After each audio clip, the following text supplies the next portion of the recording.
क्या आपकी जाति है, ये शुद्ध रूप से आपका निजी मामला है। आपको ब्राह्मण होने पे घमंड है, ठाकुर होने पे घमंड है, बनिया होने पे घमंड है, रखिए, इस घमंड को बना के रखिए, लेकिन इस घमंड से अपने सनातनी हिंदू का सत्यानाश मत करिए।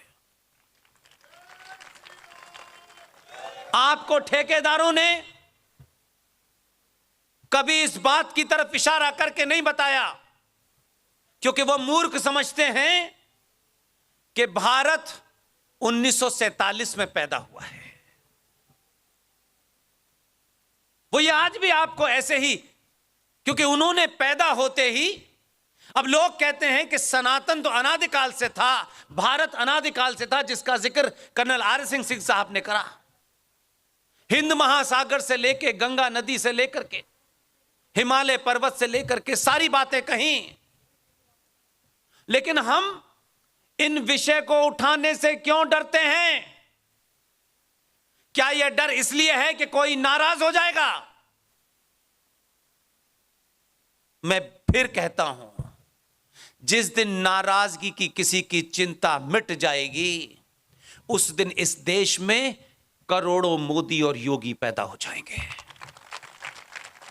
ये एक सिंबल के रूप में है। आप सब में वो पुरुषार्थ है, आप सब के अंदर वो ताकत है कि अपने अपने घर के अंदर मोदी और योगी की तरी वाली ताकत है आपके अंदर, लेकिन इस पुरुषार्थ को कुछ ठेकेदारों ने समाप्त कर दिया है। वो भजन कीर्तन से कहते हैं पीओ के लेंगे। अगर भजन कीर्तन से पीओ के आता तो फिर राफेल लेने की जरूरत क्या थी? लेकिन क्योंकि चाटुकारिता करनी है, मस्जिद मस्जिद पैर पकड़ने हैं, भाईचारा कायम करना है, भाईचारे का ठेका हमने नहीं लिया। हम अगर 70 साल में यह नहीं जान पाए कि भाई कौन है और चारा कौन है, तो फिर आपका कुछ नहीं हो सकता। आप एक ऐसी मरीचिका के पीछे भाग रहे हैं जो है ही नहीं। जिस दिन से जन्म हुआ है उस दिन से के लेके आज तक का इतिहास यही बताता है। ये 57 देश अल्लाह के हुक्म से इस्लामिक नहीं बने, तलवार के जोर पे बने। अब आज पूरी दुनिया ये बात कहती है, खुल के कहती है। यूरोप कहता है, आज तो ज्यादा कहने लगे। जब घर में आग लगी तब पता चला, नहीं ये पूरा वेस्ट हमको ज्ञान दे रहा था। आज कहते हैं इस्लामिक जिहाद का अगर दुनिया में कोई मुकाबला कर सकता है तो भारत के अलावा कोई नहीं कर सकता, क्योंकि भारत की मिट्टी में, यहां के संस्कारों में, यहां की मान्यता और परंपराओं में वो शक्ति है कि जब एक पतला दुबला संत भी खड़ा हो जाता है तो सत्ता हिल जाती है। लेकिन संत में वो पुरुषार्थ होना चाहिए। सिर्फ गेरुए वस्त्र डालने से अगर संत होते तो आज हजारों करोड़ों संत हैं, मठ मंदिर हैं, बहुत सारे आश्रम हैं। अगर इन लोगों ने भी एक दिन सोच लिया होता कि अयोध्या में राम मंदिर नहीं बनेगा, तब तक ये 5 से 10 करोड़ संत यहीं धरना देंगे। 24 घंटे में सत्ता आपके पैरों पे होती है। अगर कुछ 5000 लोग भारत की संसद में पास किए हुए कानून, दोनों सदनों ने विधि विधान से कोई कानून पास किया, उस कानून पे राष्ट्रपति के साइन हुए, उस कानून के पास होने के बावजूद भी छुट भइए लोग जिनके पैरों में चप्पल नहीं है, पेट में रोटी नहीं है, उन्होंने 5000 लोगों ने दिल्ली के शाहीन बाग पर बैठ करके सत्ता को मजबूर कर दिया कि आज तक सीए कानून की अनाउंस हुआ, लेकिन आज की डेट तक उसको लागू नहीं किया गया। लेकिन आप ये नहीं करेंगे।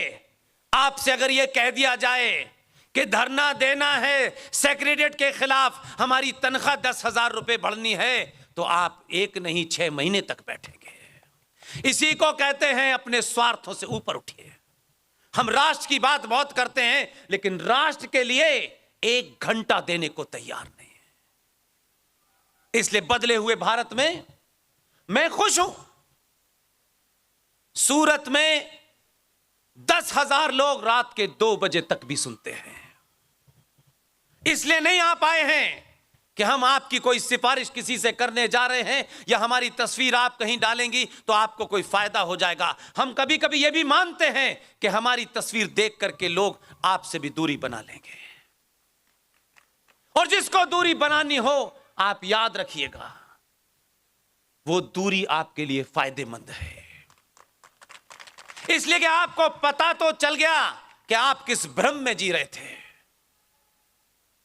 इसलिए आज मुझे बताया गया बहुत सारी बातों के बारे में। जो कांड यहां हुआ, जहां हम रास्ते में आ रहे थे, मैं उस परिवार के लोगों से मिला। मुझे सच में बहुत पीड़ा उस वक्त भी थी और आज भी है, लेकिन मैं ये मानता हूं कि हम को हो सकता है विशाल गुप्ता जी, शिवा फाउंडेशन, और हो सकता है उनके एक साथी जो उत्तराखंड के हल्द्वानी से यहां हैं, रूबल पडलिया साहब, और आपके शशि शर्मा साहब, माध्यम बने हो हमको यहां बुलाने का। यह माध्यम है, लेकिन मेरा, आप सब जानते हैं कि मेरा इंट्रोडक्शन क्या है, मैं कहां पैदा हुआ हूं। मैंने अपने जीवन में 22 साल तक मंदिर नहीं देखा था। इसलिए मैं आज ये मानता हूं और आपको भरोसा दिला के जाता हूं, यह मेरा पक्का यकीन है। मैं जब चला था तो कठुआ जाना था, वहां एक सभा को संबोधित करना है, इतने ही पता था। मुझे विशाल गुप्ता ने कल कहा कि आपको रास्ते में रसाना नाम की जगह का आपने सुना होगा, आपको वहां चलना है। हमने कहा चलेंगे। हम अपनी मर्जी से यहां नहीं खड़े हैं, हम अपनी मर्जी से रसाना नहीं गए हैं। इस बदले हुए परिप्रेक्ष्य में किसी शक्ति ने हमें रसाना तक पहुंचा करके, साझी राम जी जो 65 वर्ष के हैं, दीपक खजूरिया साहब और परवेश कुमार मन्नू, ये तीनों के बारे में उनके परिवार के आंसू मुझे बार बार कचोट रहे हैं। मैंने जाने अनजाने में उनको यह भरोसा दिया है, नहीं जानता, क्योंकि मैं कुछ बातें हो सकता है आपको लगता है कि पढ़ के बोलता हूं, लेकिन कुछ बातें मेरे मुंह से निकलती हैं उसको मैंने सच होते देखा है। इसलिए एक जिहादन ने, एक इस्लामी पागल औरत ने अपनी शक्ति का दुरुपयोग करके रसाना के अंदर एक बच्ची का मर्डर और रेप करा करके पंडित, एक ब्राह्मण को, एक गरीब ब्राह्मण को 65 साल की उम्र में उस पर यह आरोप लगाया कि उसने बच्ची का बलात्कार किया है। अपने स्वार्थों के लिए फंसाया। सवाल पूछूं, बुरा मनी लगेगा आपको। उसको जो करना था उसने किया। आपके जो 15-20 दलाल थे उन्होंने क्या किया, सवाल उनसे पूछिए। कहीं धरना दिया, कहीं मुंह खुला।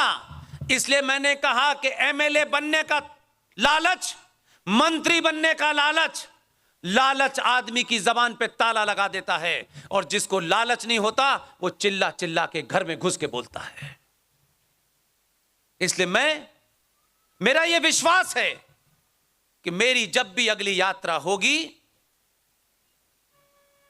साझी राम जी अपने घर पे होंगे। यह मेरा विश्वास है। इस संदर्भ में जो कुछ भी मुझसे होगा वो मैं करूंगा और कोई एहसान नहीं करूंगा। एक बेकसूर ब्राह्मण को सिर्फ अपने स्वार्थों के कारण एक पागल औरत ने, जिसका बाप हिंदुस्तान में चुनाव लड़ने के लिए इस कानून के तहत कहा गया कि जम्मू कश्मीर से कोई बाहर का आदमी आके चुनाव नहीं लड़ सकता है। यह हमारा ही कलेजा है कि हमने इसी जम्मू कश्मीर के उस जिहादी, इसके बाप को मुजफ्फरनगर से जिता करके देश का मंत्री